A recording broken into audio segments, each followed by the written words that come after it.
Aloha and welcome. My name is Taylor Norris, and I am a Reiki Master Teacher and Certified Quantum Soul Guidance Galactic Astrology Soul Reader. And in today's video, we are going to explore together the astrological and galactic energies that are flowing through this beautiful Sagittarius full moon on May 23rd, 2024, and really looking into what are the opportunities for healing, for empowerment, higher guidance, and tapping into the higher frequencies of this Sagittarius full moon.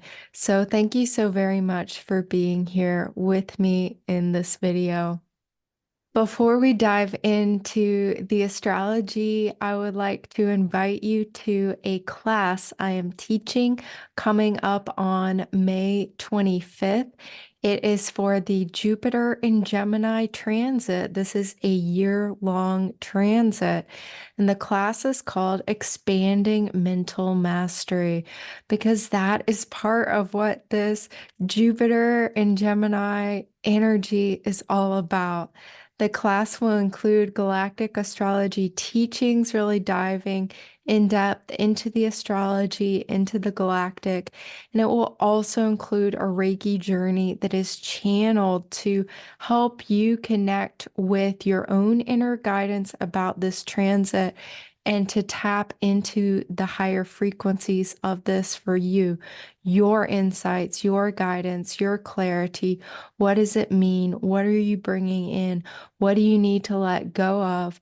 And really experiencing that expanded consciousness that this transit has the opportunity to usher in. It's a year long, so from May 25th until next June of 2025, planet Jupiter will be in the sign of Gemini. So this isn't just like a one-day thing. This is a whole year that we have, and it's part of Jupiter's larger cycle. So if you're interested in this class, you can learn more on my website, taylornorrisreiki.com. It's open to all levels of Reiki and astrology experience, and it's recorded in case you cannot attend live. You will be included in the sacred circle. So this is our beautiful full moon at 2 degrees Sagittarius, 55 minutes. It is occurring at 3:52 a.m.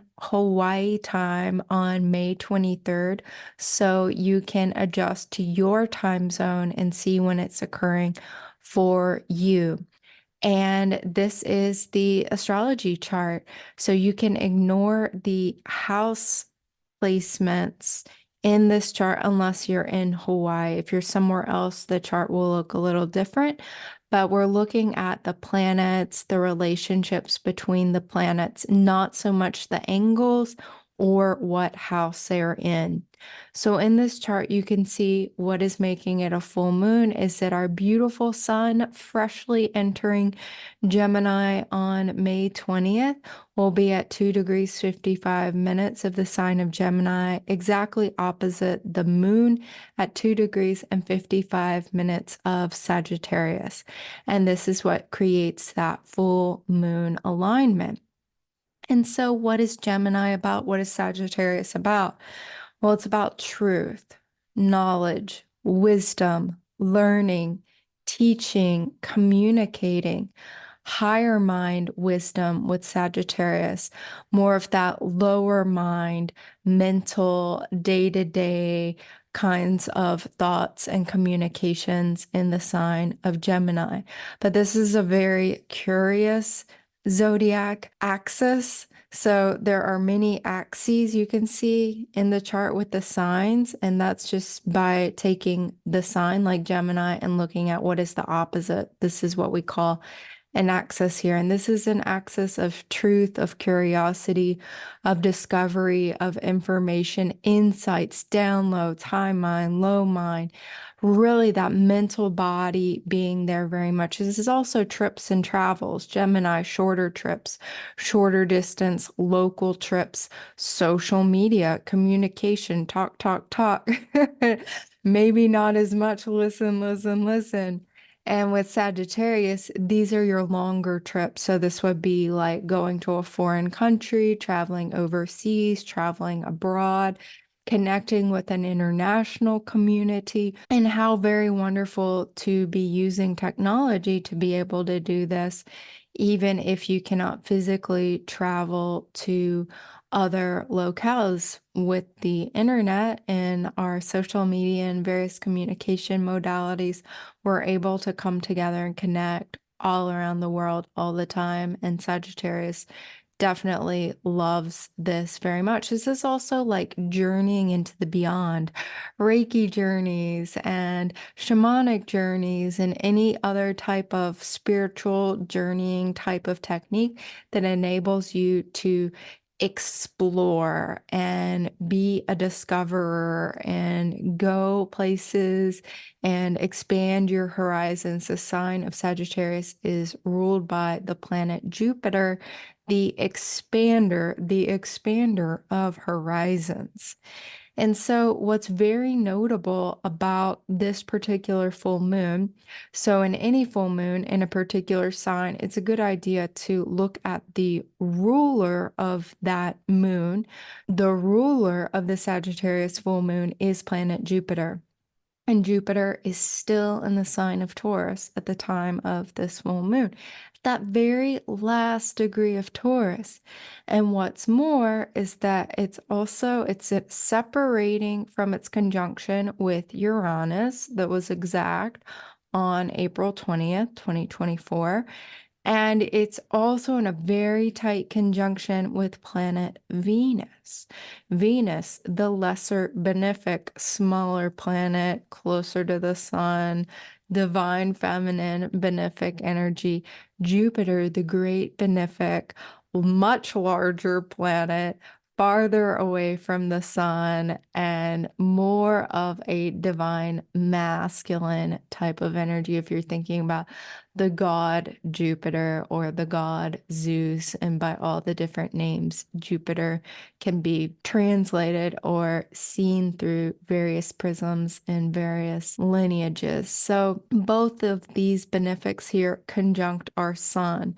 So at the sun's end of the full moon, we have, you can see Mercury in Taurus, Uranus in Taurus, Jupiter in Taurus, Venus in Taurus. So there's a very strong, I'm getting like, there's a density, there's a concentration of the Taurian energy, of the Taurus energy with Mercury, our mind, our communications, our thoughts, our mental body. Uranus, the awakener, the surprise, the sudden unexpected events. And thinking about right now at the time of recording this video, we're having all of these solar flares, these geomagnetic storms, the M-class flares, the X-class flares, and we've seen all of these different ramifications of these geomagnetic storms in the Earth's weather systems. I know on the big island of Hawaii, we very, very rarely have thunderstorms, and we've been having thunderstorms in the past 12 to 24 hours. A lot of the thunder, a lot of this kind of like Zeus energy, Jupiter energy, Altair energy with Pluto conjunct Altair star. So many different earth changes happening, weather changes affecting the land, Taurus, and also affecting the human body.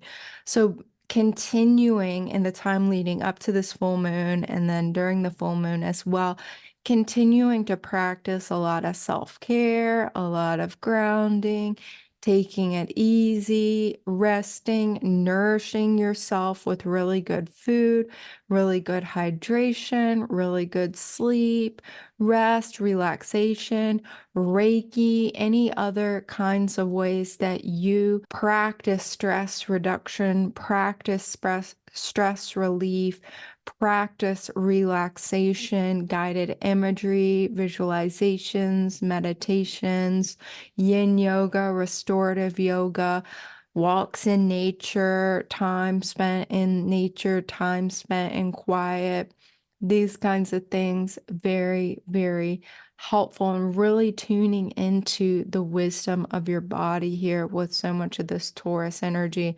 But really, it seems like leading up to the full moon, on the full moon, with Uranus so highlighted here, and what it feels like with all these solar flares and geomagnetic storms that are occurring, it's like the physical representation and manifestation of all the light that so many of us have been saying yes to and calling down upon the earth and saying, yes, humanity is ready. Yes, I'm ready. I'm receiving the lights. I'm receiving the graces.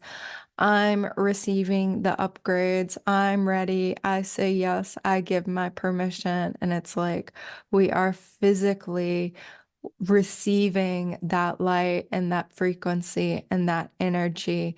So it's like our prayers are being answered powerfully and physically, and it's real. And wow, this is just really, really extraordinary. And like I said, to take care of yourself, the land, and everything else, your body, in the process of integrating and accepting all of this light and all of this energy that is being received into the earth. Like we are all really in communication and in communion, humanity with the earth, humanity with the sun, humanity, earth, sun, moon, stars, all really in this feedback loop. And so I think at the time of this full moon, we may understand this more too, is what's coming through here. But there's a lot of sweetness in this too. There's a lot of blessings with the Jupiter Venus conjunction. There's newness still here. There's freshness here with Uranus. There's the element of surprise, the unexpected, all of that. And there's really a sense of new cycles of abundance coming through as Jupiter is separating from its conjunction with Uranus. Venus is also separating in its conjunction from Jupiter and with Uranus. So really, really extraordinary. And passing through, Venus will pass through the light of the sun and then journey beyond. So this is like a moment of a divine feminine initiation here with Venus Cazimi going through the heart of the sun, the rays of the sun, and being able to carry forward this new cycle of this light and this awakened energy and this sense of blessings and embodiment and worth and creativity and all the various new directions she's going to go in the sign of Gemini, and then moving forward beyond that as well. What's also significant here is that the sun is in a trine, a harmonious flow of energy with Pluto retrograde at 2 degrees of Aquarius. So this brings in more of that air energy, that mental energy, the ideas, the insights, the downloads, the empowerment too with Pluto in a harmonious flow of energy with the sun, our energy. So there can be a deepening sense of our intuition here. There can be the insights, the downloads, the clarity, a sense of like, I'm going to go for it. And also observing like how far we've come as well, as it is a full moon. And typically full moons have more of a energy of completion, whereas new moons are more of the new beginning energy. But it's always kind of a mix of both. And it also will have to do with, well, what cycle, where was the moon when you were born? Are you someone who was born around a full moon? Are you someone who was born around a new moon? Are you like me, where your moon is semi-square, your sun, and is in a closing semi-square to the sun? That's like kind of prior to a balsamic moon. So that will also color the nature of how this full moon is being experienced by you in terms of completions, new beginnings. And also, another thing you can do is look at where's 2 degrees 55 minutes of Sagittarius in your chart, and also where's 2 degrees 55 minutes of Gemini in your chart. And these will be in 2 different houses, exactly opposite one another. And these will be the life areas that are having this emphasis and this focus at this time. And so you can kind of know a little bit more about what to expect and what life areas will be louder and coming into the light of awareness at this time for you. And so you can see there's an interesting geometry going in here with Pluto and the moon. The moon is sextile, harmonious flow of energy with Pluto in Aquarius. Pluto is in its long-running sextile with Neptune in Pisces. Neptune in Pisces, trine, another harmonious flow of energy to this moon that's opposite the sun. And then the sun, of course, is in that trine with Pluto, and the sun is in a sextile with Neptune. So we're getting like this dynamic configuration here. You can kind of see it if you tilt your head a little bit to the side when you're looking at the chart. So looking at this opposition, and you can kind of see 2 different triangles that are overlapping one another. There's like an emphasis of energy in definitely one half of your chart more than another. And then the energy is still going to be most emphasized really in mid degrees Pisces through the sign of Aries, Taurus, and into the wee early degrees of Gemini here. So a lot of focus, a lot of concentration in certain areas of your life. And you can know that by looking at the house placements here. What's also interesting, Mars is separating from its conjunction with the North Node. Mars is about to conjunct with Chiron in Aries. So this is more of our divine masculine healing and empowerment. And with Mars and Aries too, there can be that energy of moving forward. And so much with this, we've had so much Uranian activation, and still here now with this full moon having more of that Uranian activation. It's like this Mars in Aries is very powerful with its ability to act in soul-aligned ways, in deeply healing ways, and also reminding yourself, when do you need to hold back a little? When do you need to, okay, like my body is exhausted, you know? Been going hard the last couple of days. I need to do a different type of productive work. I'll give the example lately. I've been doing a lot of like physical work and like home type works, like priming walls and varnishing walls and pruning and like doing things outside in the orchard, and then doing things on ladders in awkward positions and like breathing in a lot of fumes and mineral spirits. And I don't mean that like the spirit of the minerals. I mean like a turpentine type of thing, chemicals. So understanding that my physical body, my Mars and Aries, okay, we can go and be productive in a different way and be more productive in like a mental type of way, and still have an outlet for that Mars energy that wants to be very much on task and on purpose.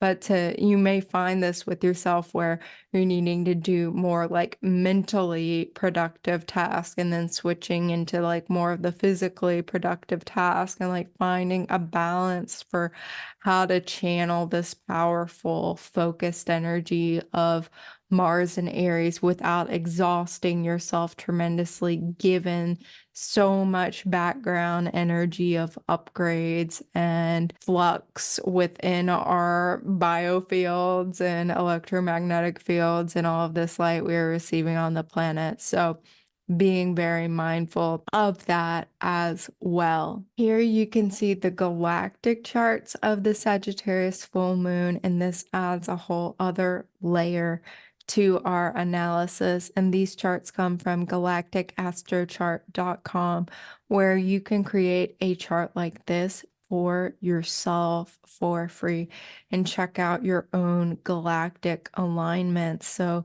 these charts show the conjunctions between the various planets and points in the chart with various fixed stars that are calculated in this particular calculator. And you can see the same information here conveyed in a table form. And this shows not only the conjunctions, but also the oppositions.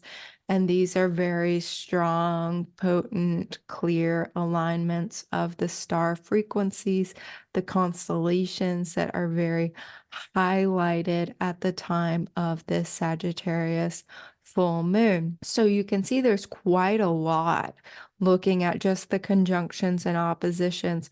There aren't any that are to the sun and the moon as measured by this particular calculator, but you can see that nearly everything else except for Lilith has either a conjunction or opposition. So what does this mean? Our galactic family is very available. The enlightened star beings are very, very available to us. All of this solar flares and geomagnetic storming we've been receiving, this really is an activation of our DNA and more of who we truly are and where we come from and our origins and our stories and what we're capable of as human beings. We're capable of some pretty awesome things. Our clairsenses, our higher senses, our intuition, our intellect, our imagination, our ability to tap into guidance and information, non-local information, our ability to work with invisible streams of energy and frequency, our abilities to manifest. Taurus is very interested in this manifestation and making physical all of these different higher frequencies that are coming through. That is part of this storyline that's coming through here. We have the nodes with Andromeda Alpheratz and Algorab star in Corvus. So I talked about this a little bit last time. Alpheratz has been very strong with the nodes and with Chiron this year. That's a star that is about freedom, that is about the divine feminine. It's connected to Andromeda constellation, but also Pegasus constellation. It's kind of like a part of both, but really freedom and speed and forward movement. And at the time of this full moon, all the planets except for Pluto are still moving forward. So there is a sense of that forward thrust energy. Algorab star in Corvus. Corvus is the raven that is on the serpent of Hydra. And so this is a star of like mediumship and mystical abilities and intuition and psychic abilities and connecting with the spirit world and all of these different abilities we have as human beings to connect with invisible realms and frequencies and to be in touch with spirit, to be in touch with soul. And this can be very deeply healing of our shadow self energies as well here, and in touch with the whispers from those beyond the veil and helping even those beyond the veil go to the light if they are needing to go to the light. So there is a sense of that communion here with beings on the other side and beings beyond the veil. This would be a great time to take classes in mediumship. And while the nodes are making alignments with Corvus, or to take classes in improving your psychic abilities, your intuition, You may also spontaneously notice some of these abilities highlighting, and you may choose to develop skill in those areas or not. I know for me, it was really helpful to start developing skill in these areas so they weren't just like coming up and I would have to deal with them, and maybe I wouldn't be so skillful in how I dealt with them. When I actually started taking trainings, I then learned how to, oh, I can turn that off. I can dial that down. I don't have to do that. Oh, that's really nice. I can do that in the context of a Reiki session for somebody else when they make an appointment, but it doesn't have to come into my life when I don't want it to, for example. So that was really, really useful. And if that's feeling resonant with you to develop your intuition in any way you feel called, we will have some time when the South Node will continue to be conjunct this star. You can see the conjunction is still pretty tight at 0.55 degrees orb. Mercury opposite a crux star. This is the star of our religious trauma and our religious healing too. So letting go of religious trauma, any of that conditioning that's been lodged within the mental body of being unworthy, being a sinner, needing to sacrifice oneself, needing to be a martyr, and so on. This is also a star that's about physical manifestation within the material world. So that could be very highlighted. That could be on your mind and wanting to make a difference in a way that is physical, but is also linked very deeply to your soul and your spirit and your spiritual connection as well. But really having that opportunity to let go of any kind of martyrdom.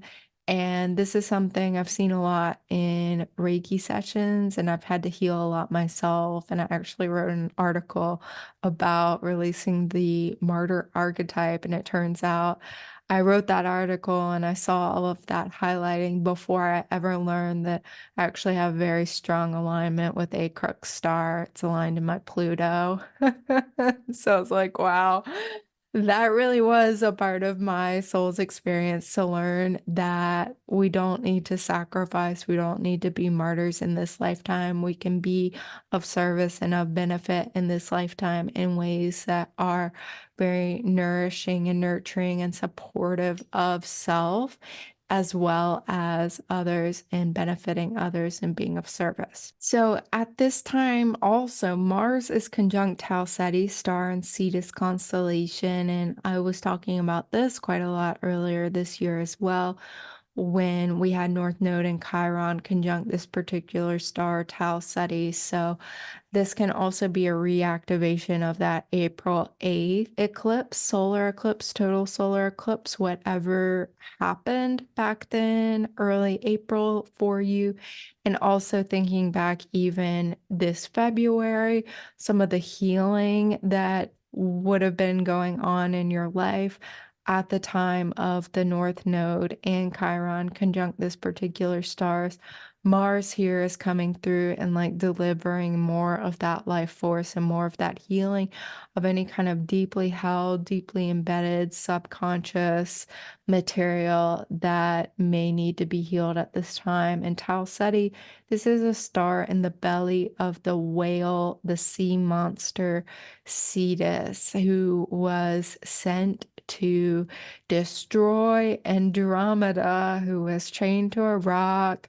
And she found herself there because her parents, Queen Cassiopeia and King Cepheus, had inadvertently angered the gods when Cassiopeia was boasting either of her own beauty or of her beautiful daughter Andromeda's beauty. And the gods were angry about this, particularly Venus, Aphrodite, goddess of beauty. So king and queen chained their daughter, the princess, to the rock in order to appease the gods who sent Cetus to destroy Andromeda. But Andromeda, of course, was saved by Perseus, and they were married and went off to live happily ever after, or however the story may really have gone here. But what I've seen with Cetus star system is that it is quite a magical star system. There's a lot of love there. There's a lot of light there. There's a lot of depth. There's a lot of like this dream work. There's a lot of knowledge and mastery within the collective unconscious, within the deeps, the depths of the waters, the emotions, the mysteries, the mysticism, the whales, the knowingness of group consciousness. And so Mars can be penetrating into some of that. Both Venus and Jupiter here at the very final degree of Taurus are conjunct the stars of the Pleiades. So the Pleiades is a star cluster in the constellation of Taurus. So it's making contact with all of the various stars there: Electra, Maya, Alcyone, Taygeta, and the others that are a part of that cluster. This is a very strong infusion of the Pleiadian energy, which I'll be talking more about in my Jupiter and Gemini class, because as Jupiter enters the sign of Gemini, this Pleiadian energy frequency surge continues very, very much so.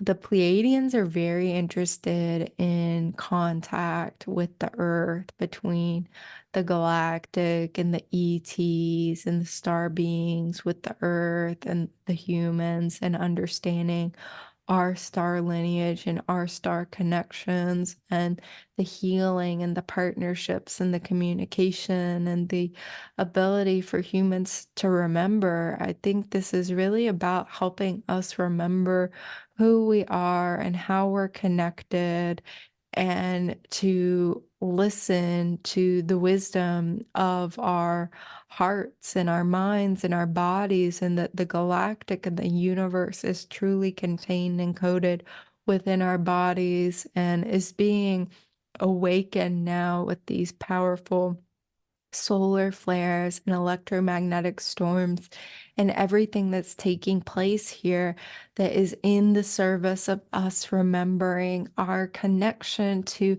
the rest of the solar system, and the solar system's connection to the rest of the stars in the universe, and our connection to the earth as well as a star being herself, as a planetary body, a planetary consciousness, and really understanding our interconnectivity and acting from that place of wholeness and unity and oneness and sweetness and benevolence and kindness. So this would be an easy time for galactic contact and frequency upgrades, and really communing with Pleiadian soul families. So if that is coming in for you, know that that is divinely guided, divinely ordered. It may occur in the dream time as well, particularly with Mars conjunct Tau Ceti and Cetus. Like I said, that star in that constellation is very connected to the dream time.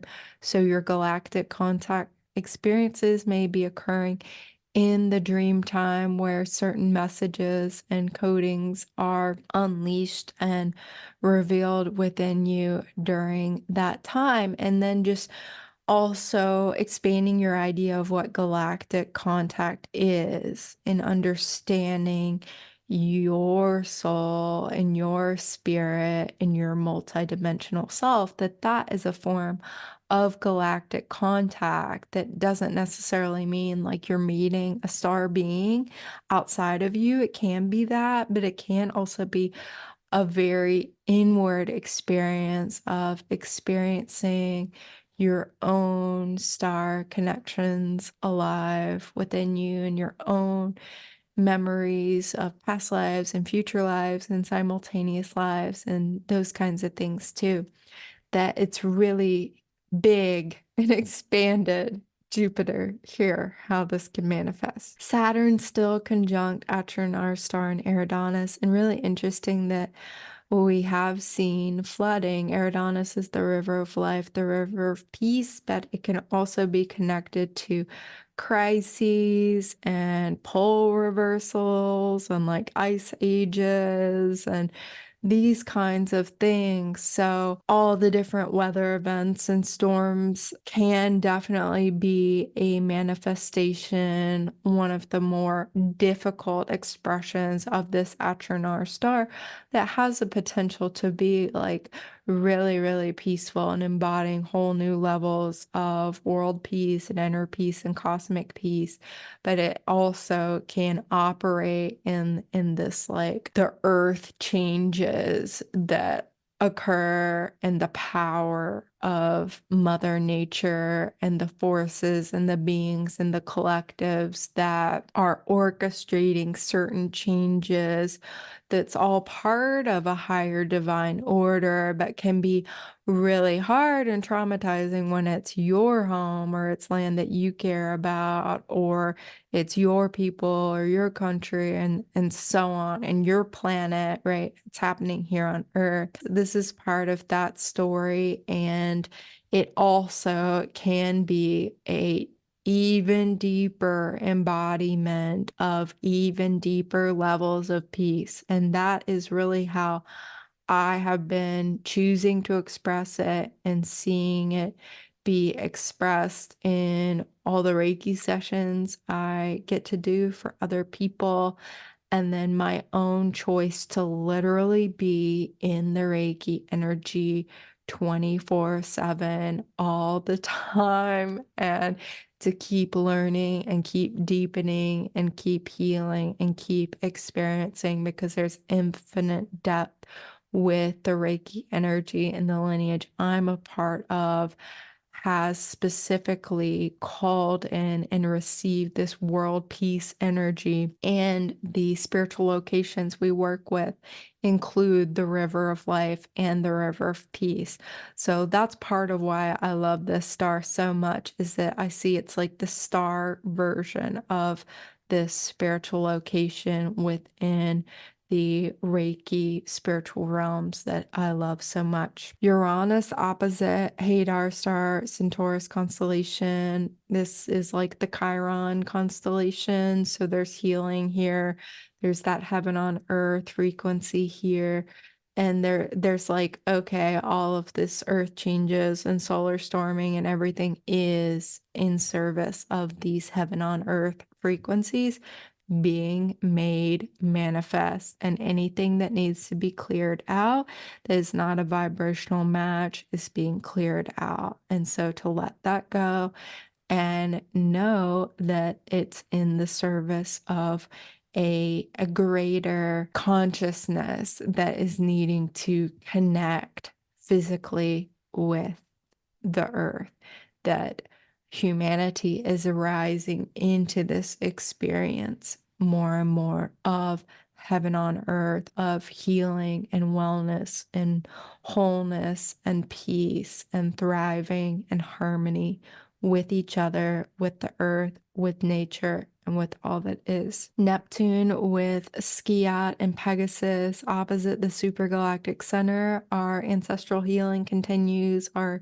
cleansing, purging continues. Saturn, Uranus, and Neptune are all kind of part of the same story here of the various different changes that are happening, and also the continual letting go with Neptune at that very final degree of Pisces. So this can be grief, this can be emotional overwhelm, this can be like death even, right? Letting go of others and loved ones, and yeah, even making me think of this algorab, like, releasing beyond the veil into the other realms, the passages, the transitions of life, and the impermanence that is a part of the earth human experience. So if there is quite a lot of letting go that is happening, know that that is part of the Neptune at the final degree of Pisces process that will be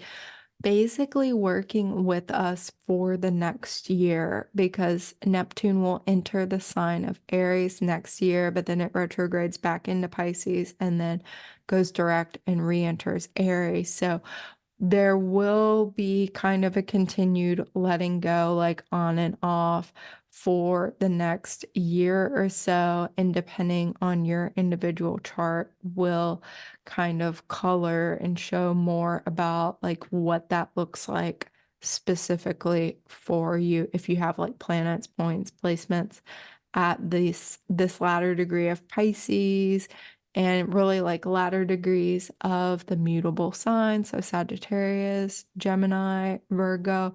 This could be particularly highlighted for you. Pluto retrograde conjunct Altair star in Aquilo makes me think of the thunderstorms here.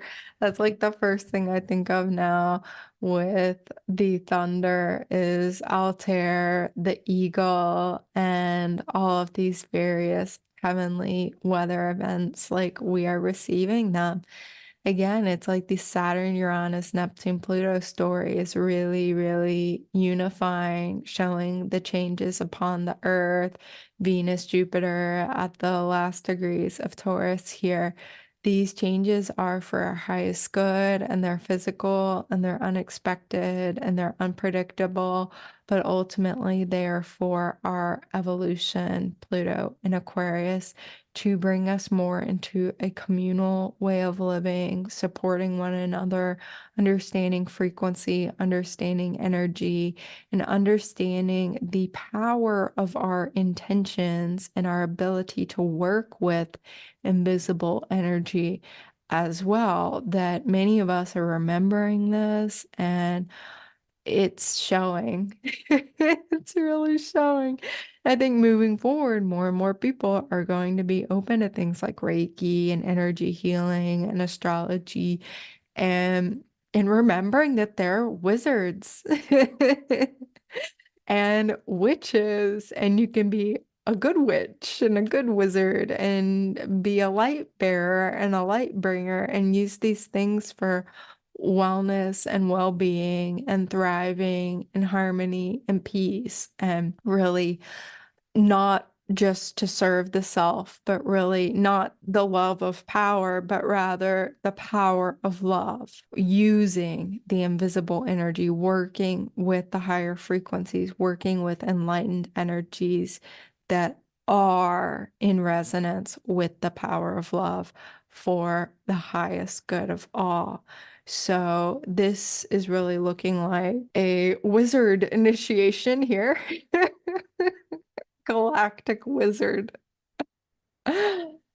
So, yeah. This is the Galactic Heritage card that I pulled. I asked for what is the highest guidance for everybody who will be watching this Sagittarius full moon video. And this is from the Galactic Heritage cards by Lisa Royal Holt. And you can see this is number 52, Progressive Desires, Earth, Present Timeline. And I'm going to read to you the interpretation from this card because I think it's really, really perfect and is speaking to Mercury, Uranus conjunct Jupiter, and Venus conjunct the sun opposite the moon, all in the signs of Taurus, with that Gemini sun, of course, opposite the moon in Sagittarius. Sagittarius moon ruled by planet Jupiter at that final degree of Taurus. It really is expressing the energy that can be like, I want change, change, change now, now, now, progressive desires. That can be kind of a shadow aspect of this moon. Like, I want to be the wizard now, right? So here's the interpretation.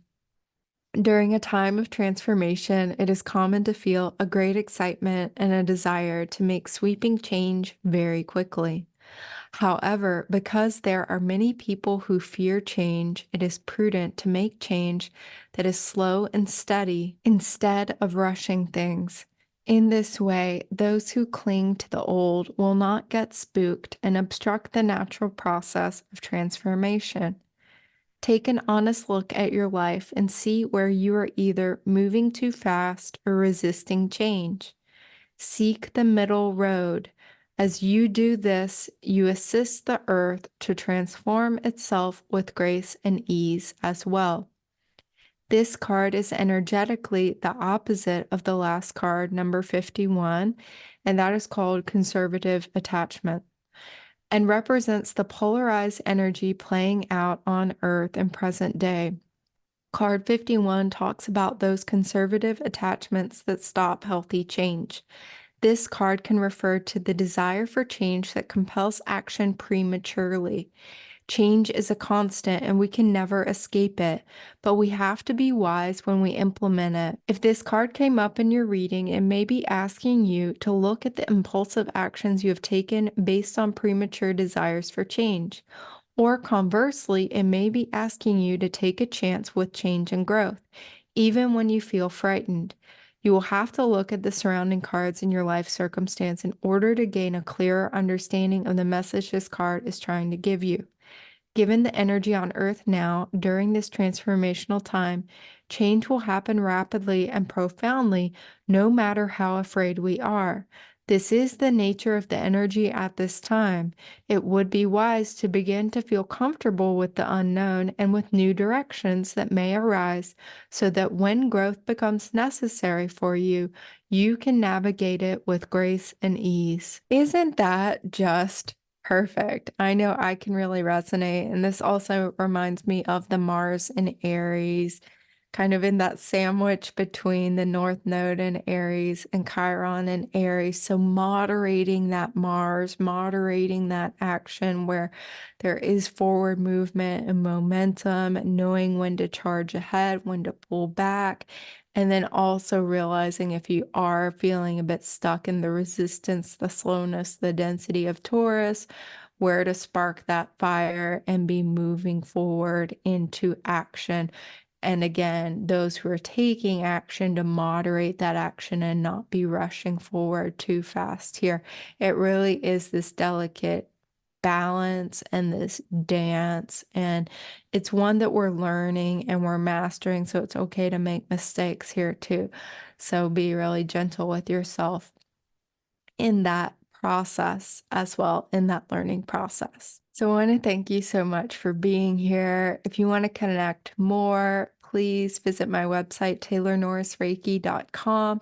You can learn more about the upcoming Galactic Astrology and Reiki class on Jupiter and Gemini on May 25th, as well as all the Reiki sessions, Reiki certification trainings I teach, the astrology readings I give. There's a variety of different types of readings I love and have the honor and privilege to give to others, and also my free monthly new moon distant Reiki shares. You can learn all about that on my website, taylornorrisreiki.com, and learn about what's coming next. So thank you so much for being here. Much love to you. Have a beautiful full moon in Sagittarius. Aho, amen, namaste, and so it is. Mahalo.